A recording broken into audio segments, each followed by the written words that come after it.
Broadcast permission for the following program is made possible by the Columbia Broadcasting System. The CBS Radio Mystery Theater presents...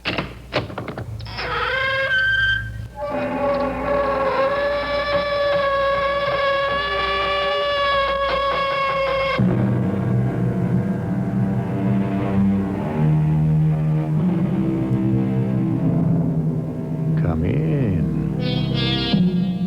Welcome. I'm E.G. Marshall. Of all the mathematical plane figures that exist, rhomboid, square, parallelogram, et al., the one that causes the most trouble in the human comedy is the triangle. This is the story of a very special triangle called the isosceles, the one that has two equal sides, the third unequal. Because this is a story of that phenomenon, we should consider some other actuarial figures.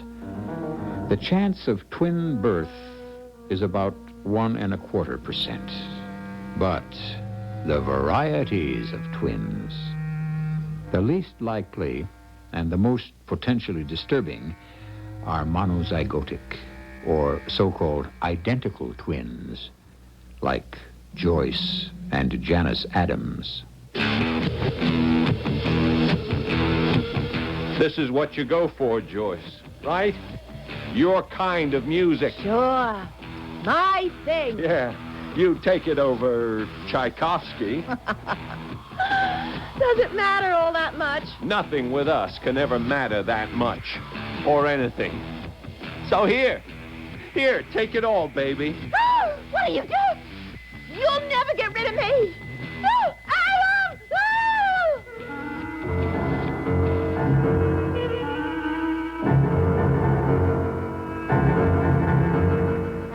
Our mystery drama, The Tortured Twins, was written especially for the Mystery Theater by Ian Martin and stars Marian Seldes and Paul Hecht. I'll be back shortly with Act One.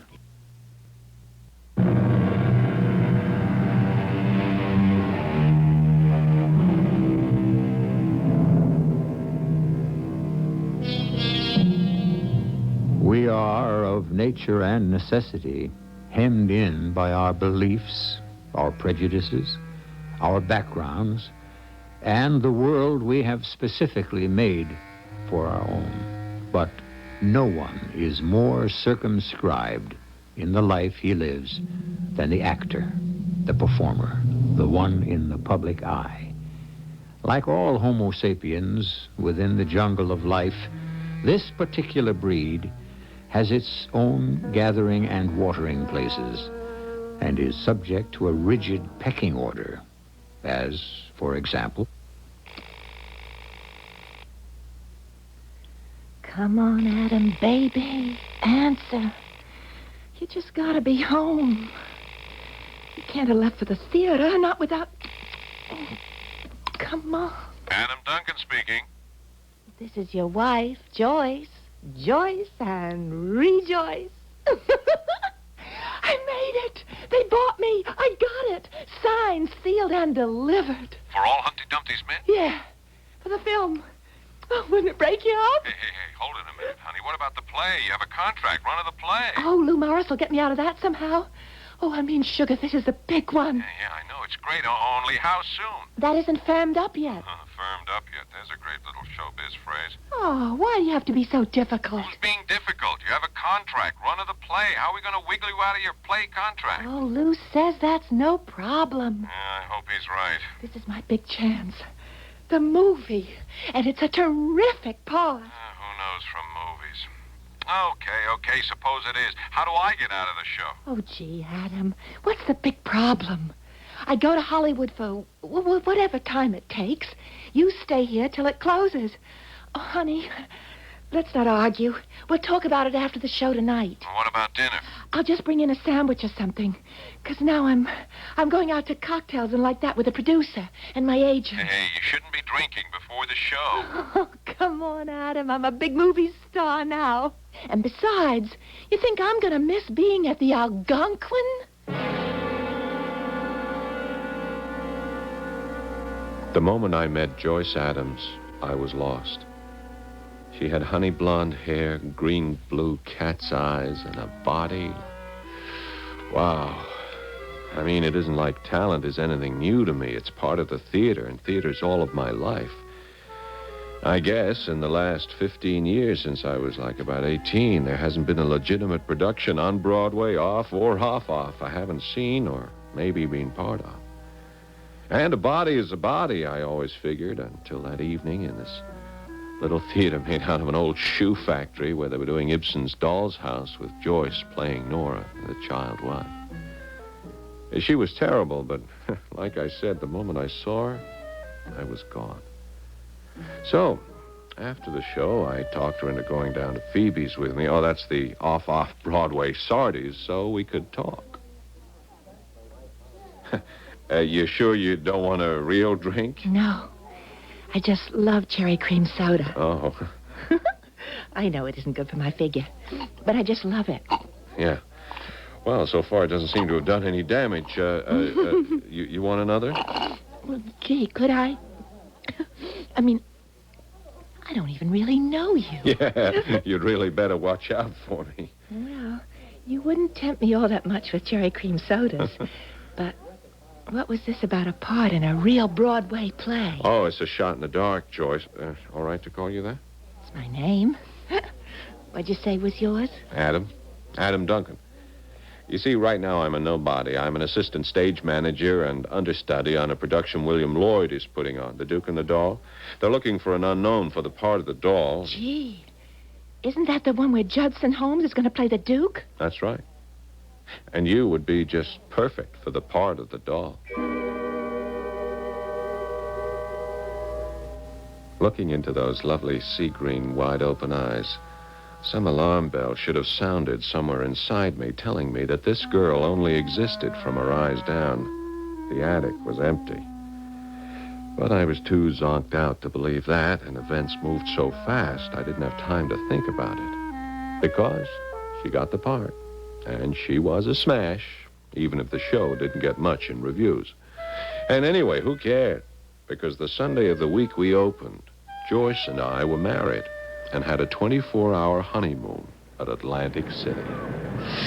Gosh, it's not as romantic as I always thought it would be.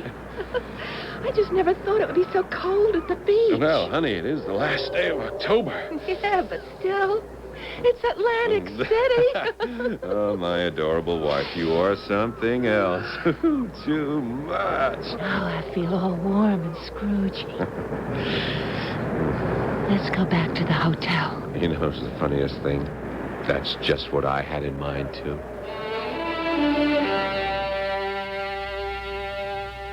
Joyce was like laughing gas. A whiff of her and you were in orbit. The 24 hours passed on Cloud 8, and we were back in New York and under the influence of another kind of excitement. Phones ringing, agents, offers, all the wild madness of overnight success. Oh, not the play. Joyce. And then suddenly, the plum of the year drops right in her lap. The chance to play the sex symbol in the year's hottest film property. Honey, they're waiting for us at Sardi's. Let's go. Hey, they can wait. We've got to look a few things straight in the face. My agent has the director meeting me, too, as well as Mr. Jenner, the producer. Now, just stop a moment to talk to Mr. Adam Duncan, your stage manager and sometime husband. What do you mean, sometime? It's just a manner of speaking. Honey, you can't go signing for a movie while you're still under a theater contract. Oh, they don't need me. Mr. Holmes is a star. They can get anybody for me. Sure. That's why your phone is ringing and you're getting all the offers while this cockamamie play has no advance, and the only thing that keeps the box office alive is word of mouth about you. Well, I don't like doing the same thing over and over again. And this is new. This is a movie. What I always wanted to do. Joyce, you just don't know. It's a jungle out there. They eat up little girls like you and spit them down the drain. The theater's something else. You mean you don't want me to be a star? I don't want you to get the fever. Nothing comes easy in this business. Oh, I don't know. I've been pretty lucky so far. Anyway, it's what I want to do. I mean, what kind of money are they talking about? Oh, that's up to Lou, isn't it? Yes and no. I mean, what are you going to live on out there? Can we swing it on our budget? Oh, I'll live with Janice, of course. My sister. Remember? It isn't exactly the best time to move in with her. I mean, she just lost her husband. Oh, he was a big mistake. Mistake or not, I thought your sister Janice was trying to sell the house. Well, she hasn't yet. And by the time she gets a buyer, we're going to be rich, and I'm going to be famous. So now can I go to Seldes? I've never been able to go there ever before and feel really important. So we went to Seldes, and I was a fifth wheel. But Joyce was in seventh heaven, and everything went off like the storybooks, and a star was on the way to being born. She was signed, let out of a contract with the Duke and the Doll, and off she went to the Golden Capital. Within 6 weeks, the show she left died, and I caught the first plane for the coast. The moment I hit L.A., I headed straight for Chelsea Drive, right off Coldwater Canyon, near the Beverly Canyon Hotel. That was where Mrs. Westrew, Joyce's widowed sister, lived. I rang the bell. The door opened, and there was the woman I loved that I'd been aching for the last month and a half.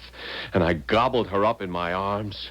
Oh, baby, oh, darling, my beloved. Wait. You ask a man who has lived on less than bread and water to Listen, wait. you crazy man. I will listen to nothing but total surrender. That's marvelous, Adam, except you got the wrong girl. Oh, don't try to foist me off, babes. Or tell me you're gone Hollywood. You're my girl, and you better know it. But I'm not. And why not? I'm not Joyce. What? I'm Janice. I'm her sister. You what? Come on, Joyce. What's the rib? What are you giving me? Hey, you're being for real? You were Joyce's sister, but I mean. Didn't she tell you we were twins? Yeah, sure. I guess she said twins. I just thought sister. But, whew, this is just not possible. What? Well, I mean, people look like each other, but... Well, sure, it's been a few weeks since I saw Joyce. You'd think I'd known my own wife. Hey, you putting me on? Honestly, I'm not. Yeah, well, I should have known. Actually, you don't sound anything like each other. Oh, I'm the second fiddle. No, I didn't mean that. You have a lovely voice. Thank you. And obviously, you're the loveliest looking woman I've ever known, since I can't tell you from my wife. Well, I'm sure you'll find enough differences between us so you won't be confused. Such a simple statement. And yet, how prophetic it was to prove to be. Meeting Joyce later that day when she came back from the studio, it was weird. I mean, I was acutely aware of the differences, and not just only in the sound of the voice. It's a drag, but it's exciting, too. Only I just get so strung out. I mean, I am pooped. I just want to lie down and sleep. Yeah, well, I'm glad my arrival's giving you such a lift. Oh, honey, you know I'm glad to see you. It's just I'm so tired. Okay, so you're tired. Now you're mad at me. I'm not mad. You just don't seem exactly spaced out that I'm back with you again. Oh, don't you worry about that, babykins. Your little Joyce loves you all, too. Oh, let me just pop a pep pill. Then I'll have a bath. And then I'll show you just how much. You're my number one man. You're my fella. You're my big daddy. And don't you ever think for 1 minute I'd ever let you go. Who wants to go? I just arrived. I'm never going to let you go again. I'm never going to be without you. I'm just going to hang around you like a little old anchor around your neck. I love you, Adam. I need you. And the only way you'll ever be rid of your baby doll is for me to die. You ever wanted to walk out on me, you'd have to kill me first. I smothered that kind of crazy talk with a kiss. Only the terrible thing was that as I held Joyce, felt her move against me in all the old exciting ways, behind my closed eyes, the face and the body was the same. But my ears were remembering that low, musical voice of Janice's, her even, steady, amused, and gentle sureness, and the impression I'd gotten of a strong and subtle intelligence. Joyce's twin, identical in appearance, but so different in character. And even as I kissed my wife hungrily, I couldn't banish the earlier embrace I had held her sister in. And insistently, terribly, a phrase was ringing in my head in Joyce's tinkly, phony, jangling, baby doll voice. If you ever wanted to walk out on me, you'd have to kill me first.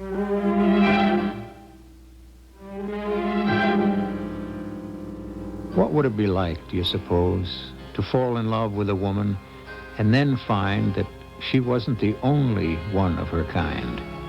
And if you liked the second image better, could you change partners? Or would the desire to do that lead you to incredible lengths that you could never dream of? I shall return shortly with Act Two.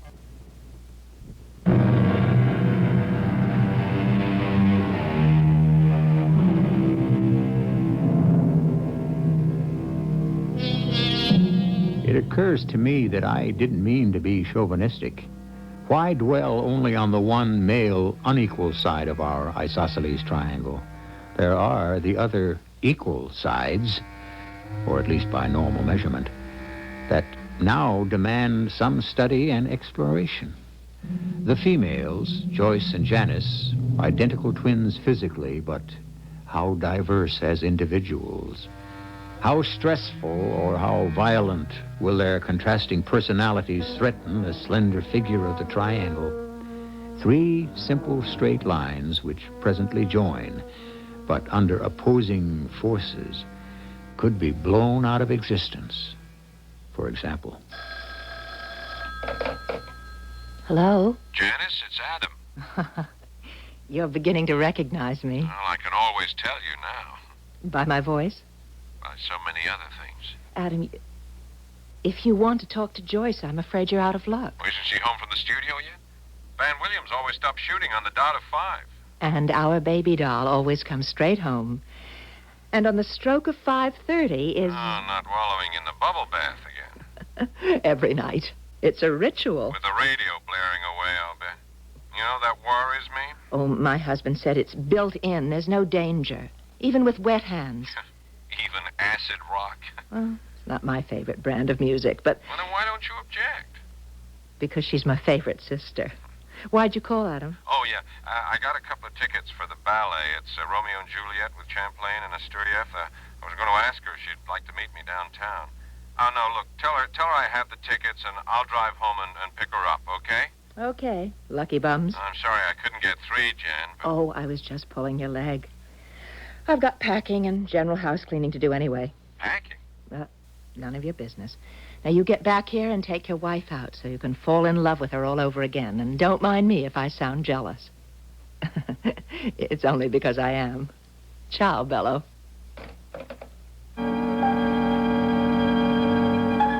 I hung up with one word ringing in my ear, churning in my stomach, shaking me up, but good. Jealous. I told myself it was accidental, just kidding around, but I knew better. No matter how deep I tried to bury the truth. 2 weeks living in the same house with both Joyce and Janice had taught me that. 2 weeks. I knew it within 2 minutes after I'd met Janice. Remember the old ads? Which twin has the Tony? Well, I knew which twin should have the Adam, but I couldn't admit that to myself. I brushed it out of my mind and went home. Joyce! Who is it? Joyce, you still in there? Joyce, it's Adam. Turn that damn radio down. What did you say? I said turn the damn... I just wanted you to turn the radio off so you could hear me. I can hear you. You still in the bathtub? No, honey, I'm just coming out. Hello, Precious. You're late getting home. Yeah. I didn't have anyone to scrub my back. I was finding myself a job. Job? Yeah, not much, but a good start with a classic rep. What's that? Oh, it's like off-Broadway, New York. Maybe more like off-off. No money. Yeah, that's where we started. But it's my kind of theater. Oh, lover, we're in the big time now. You are, not me. Well, I don't see why you have to waste your time with culture and all that jazz. I mean, what's in it for you? Oh, satisfaction, excitement, balm for my immortal soul. And something very special for tonight. The producer can't use them, and he gave them to me. Gave you what? 2 tickets for Romeo and Juliet. Oh, Shakespeare? Come on, baby, I'm tired. Anyway, you made me sit through that play once. I thought it would never end. No, this isn't the play. It's the ballet with the Tchaikovsky music. Oh, you've got to be kidding. Ballet? That really bores me out of my gourd. It's with Champlain and Astoria. Who? Joyce, they're the top dancers in the world. Okay, honey. If it's all that important, why don't you take Jan? I'll just watch some TV. Terry Seldes has a special on tonight. I just don't want to miss it. That schlock comic? He fractures me. I mean, he really lays me out. Oh, I know you don't go for him. So take Jan to the ballet. Look, if it was any other woman, I wouldn't let you out of the door. But I know you're safe with Jan. But that was the whole trouble. I wasn't safe with Jan at all. Nor was she very safe with me. I guess that's the only reason she was with me that night. Because on the way home, after turning off Sunset onto Coldwater, just as we came to Chelsea Drive, she said... Don't turn at him. Just keep going. Where? To the next right. Into the Ellsworth's driveway. Okay. And cut your lights. Why here? They're away. Okay. Cut the motor. We've got to talk about things, get some things straight. Particularly after tonight. It was beautiful, wasn't it? Yes. Maybe that's the greatest thing about ballet. No words needed. Like us. Oh, don't. It's what we have to talk about. We don't need any words to tell each other that. Oh, no. Adam, Oh, darling. Darling. I've been wanting to do this again on purpose ever since it happened by accident. No more than I. No. It's the last thing I meant to happen. Yeah, or I expected to. It isn't why I brought you here. Then why? I'm going away. Oh, please don't touch me, please. Going away? Where? Oh, I don't know. It doesn't matter. Around the world. But when? Oh, the sooner the better, wouldn't you say? Well, that's no answer. Well, neither is this. Or how we feel about each other. So what is? All right. Look, we sit down. We face facts like 3 rational people. Well, that's just the trouble. We can't. Why not? Because Joyce and I are not only sisters, we're twins. Identical twins. And hurting her would be just as more difficult than trying to hurt myself. All right. Now hold it. She needs you, Adam. For what? To teach her how to act so she doesn't go to the studio and fall flat on her pretty face. That's all she needs me for. No, it isn't. But even if it were, it would be enough. It's what she's wanted all her life. It would kill her if she lost it just when it was in her hands. What? Being a star. Listen. She was the second of us to arrive. She's always been number 2, or felt that way. And now she's number 1, a career, a husband, and probably a lot of money. Anyway, that doesn't matter. Why not? Because so long as she lives, I've promised myself I'd never willingly do anything to hurt her. Nor would I want to. We're 2 people by accident, you see. Actually, we're only 1. I tried, but I knew it was hopeless. No amount of argument would change Janice's mind. So we drove home. She went up to her bed. And after a stiff drink, I went up to mine. And Joyce. Fortunately, as I opened the door, I could hear that Joyce was asleep. I crossed to her bed and looked down on her. A shaft of moonlight lit her face, and I looked in wonder and amazement at the woman I married, who could just as easily have been the woman I now loved. And suddenly, horribly, the memory of some accidental words of Jan's sprang up in my mind as if written there in fire.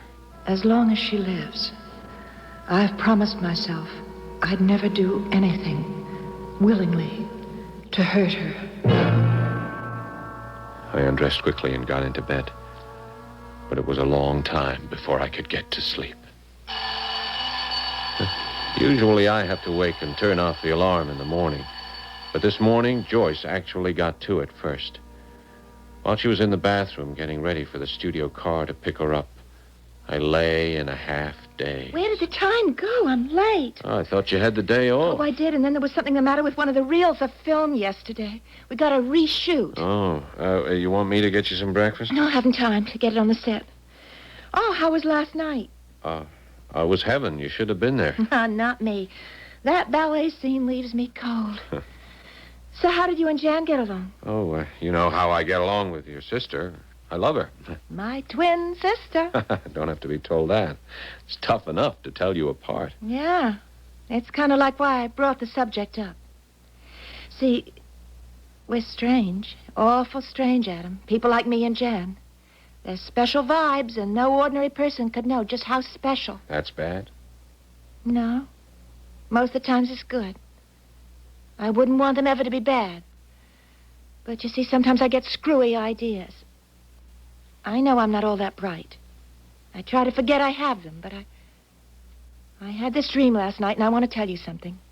The dream? No, just about it. I mean, well, I know it was way out, but it made me think. What if you should like Jan better than me? Joyce, I'm your husband. Well, I put it another way.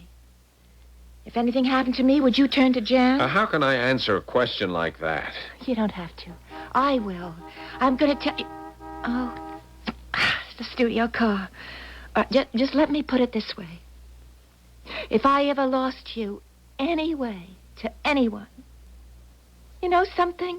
What? You'd never get anything from it, because you can't ever get rid of me. Alive or dead, I'm going to haunt you the rest of my life. How's that for the crazies? Ooh, I love you, Adam Duncan. Keep the home fires burning. The things that people think. It was all clear as glass. Joyce, the clinging vine who would never leave me. Jan, the woman I loved, who would never have anything to do with me as long as Joyce was alive. A simple enough equation. The only escape was for Joyce to die. But how? Would I have the nerve? And how could I get away with it? Who are any of us to criticize? Haven't we all, in anger, despair, or frustration, uttered threats, sometimes out loud, or perhaps only in the mind, that were mad enough to kill someone, or you drive me so crazy I could murder you? But of course, none of us ever did anything about it. Will Adam Duncan? I'll return shortly with Act 3.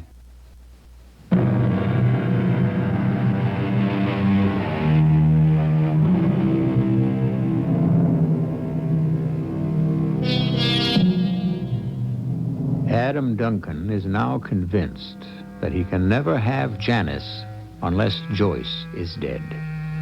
And equally convinced that the same is true unless death seems incontrovertibly accidental. It's been an agonizing week for him as the day of Janice's departure draws closer and closer, and he has still not solved the how of Joyce's death. Now, at the last moment, he feels he has. And I'm only going to be omniscient enough to tell you that as far as the police are concerned, he could get away with it. Who is it? Adam, Jan. Hey, what's all this? Oh, I didn't expect you home in the middle of the day. Just stuff I'm getting ready to move out. Oh? When?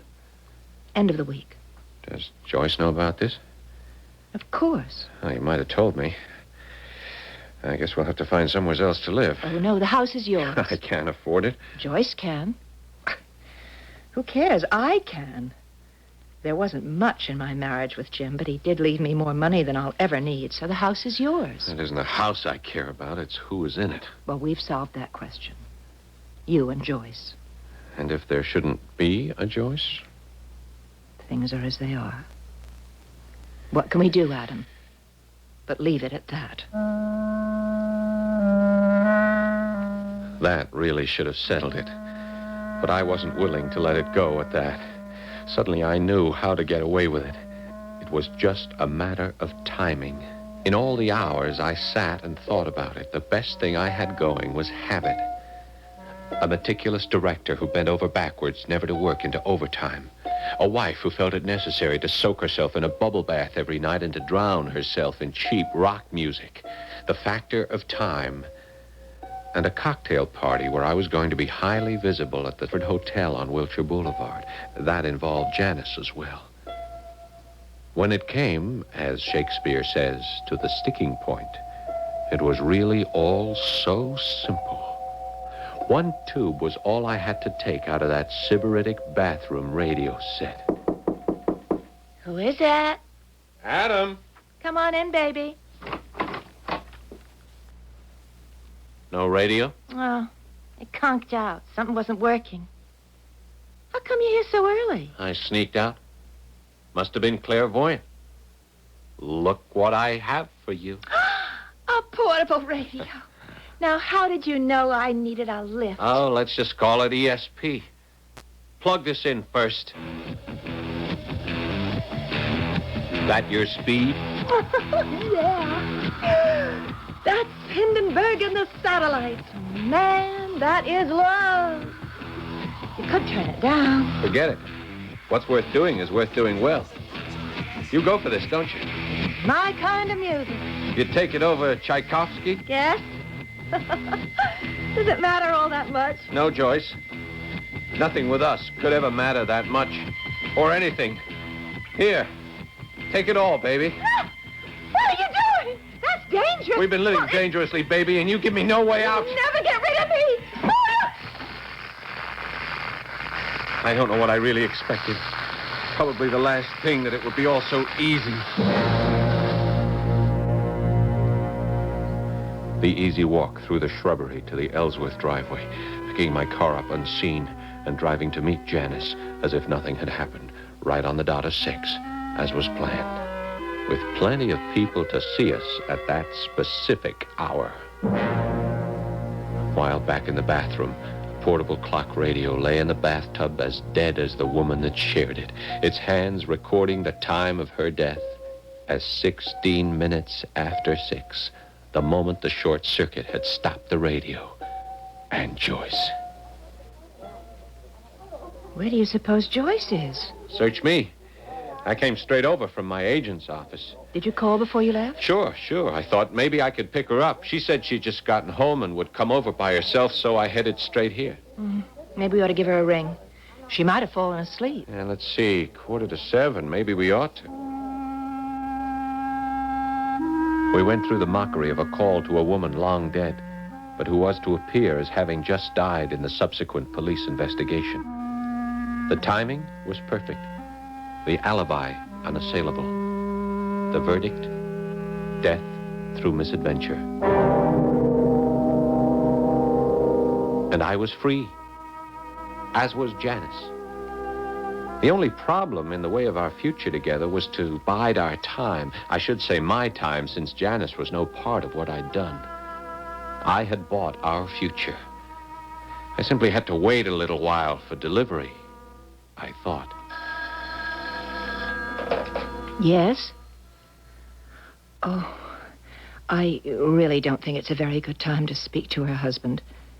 Oh, yes, Mr. Duncan is here, but we've just returned from the funeral, and Well, hold on. Just a moment, please. Yes, Mr. Bonner. Yeah, I understand. Sure, I see your problem. Well, not right at the moment, but well, by Monday, after the weekend, I might be able to make more sense. As I beg your pardon? Oh, sure. It's very kind of you. Yes, it has been a sad loss. Thank you. That was Joyce's producer, wasn't it? Yes.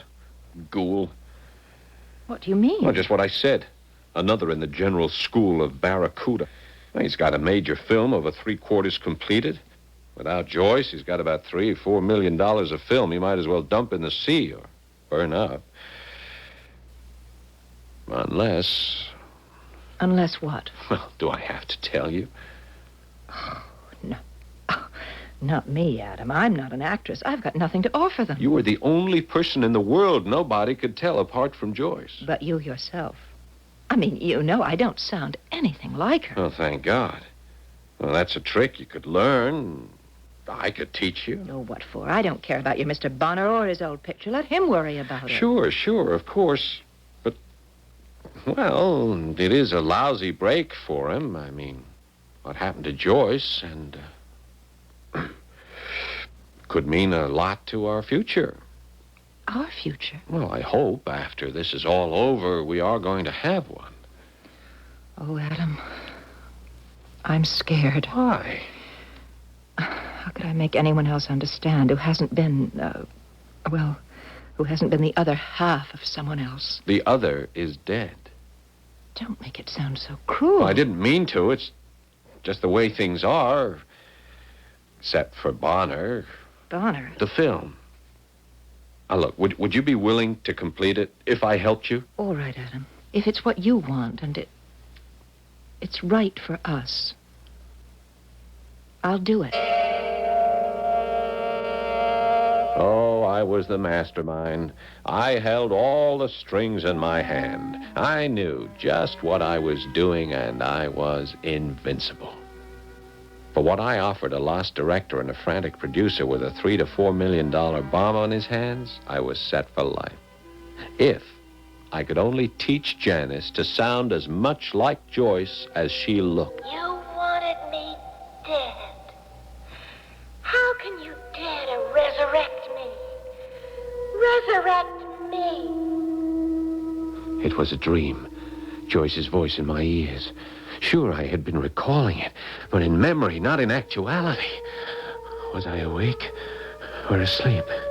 Joyce, is that you? Who else? You're dead. For everyone else except you.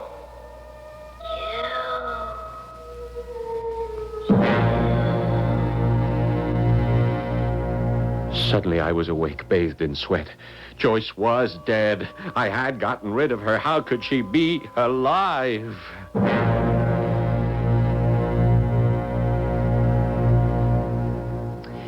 But golly, I don't want to get shot at or anything. I'll look out for you, baby. And all the other things you promised me? It goes with the job, too. A penthouse apartment? Mink? No, Sable? And one of them long cars with a chauffeur? Anything you want, sweetheart, so long as you pay the price. What's the price? You never know that till someone hands you the bill. Hey, Jan, this is great. That I can sound like my kid sister? Oh, like in the flesh. Oh, I wish you wouldn't put it that way. She is dead, you know. Yes, I guess I ought to. But sometimes I wonder if you do.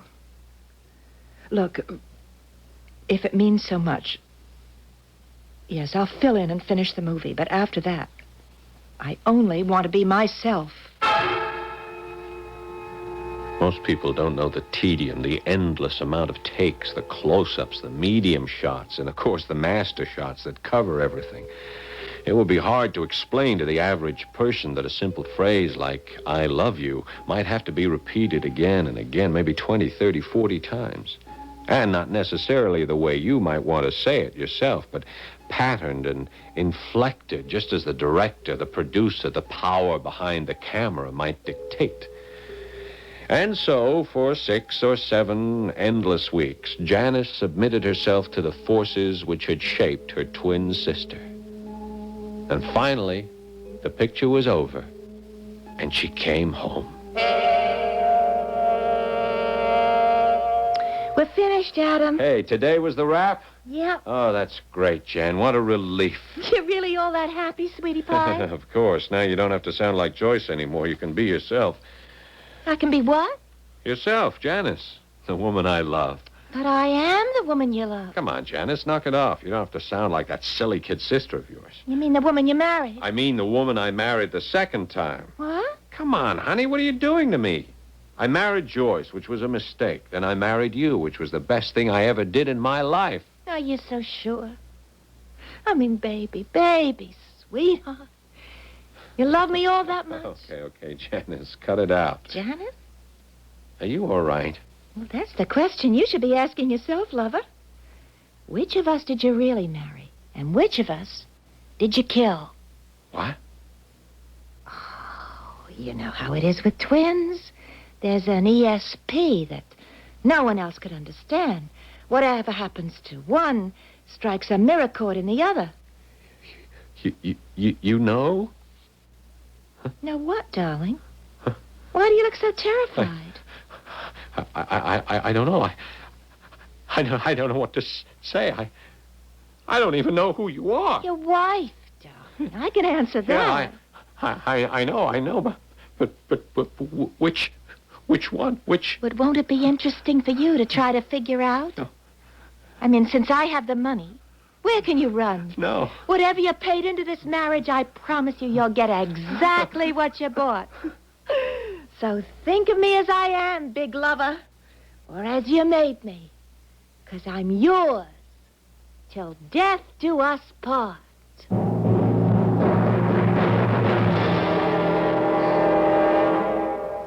Quite recently, there was a disturbance on the Golden Gate Bridge. A man had climbed into the superstructure with the object of committing suicide. Despite heroic efforts by the police, the man, an unemployed member of several theatrical unions, plunged to his death.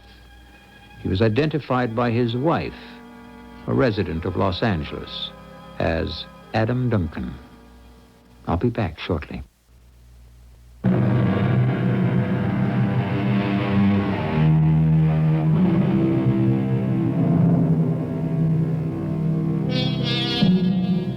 Not all stories are pleasant, as indeed not all people are. The happiest thing to dwell on is how few... Oh, now I must search for a careful word. Which will it be? Well, let's settle for an old-fashioned word. Rotters, no-gooders. Anyway, human beings with nothing much to recommend them get away with murder. Or do they? Certainly not in my stories. They always have to pay when it comes to the end. Our cast, Marian Seldes and Paul Hecht. The entire production was under the direction of Hyman Brown. This is E.G. Marshall inviting you to return to our Mystery Theater for another adventure in the macabre. Until next time, pleasant dreams.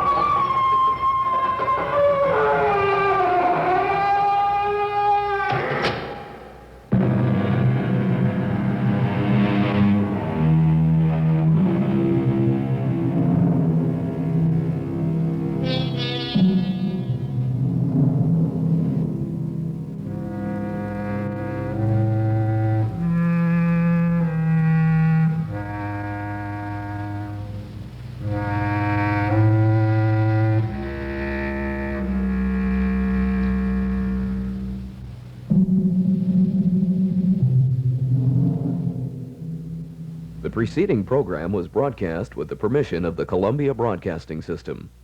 You're listening to 89.7 FM, WUWM, Milwaukee.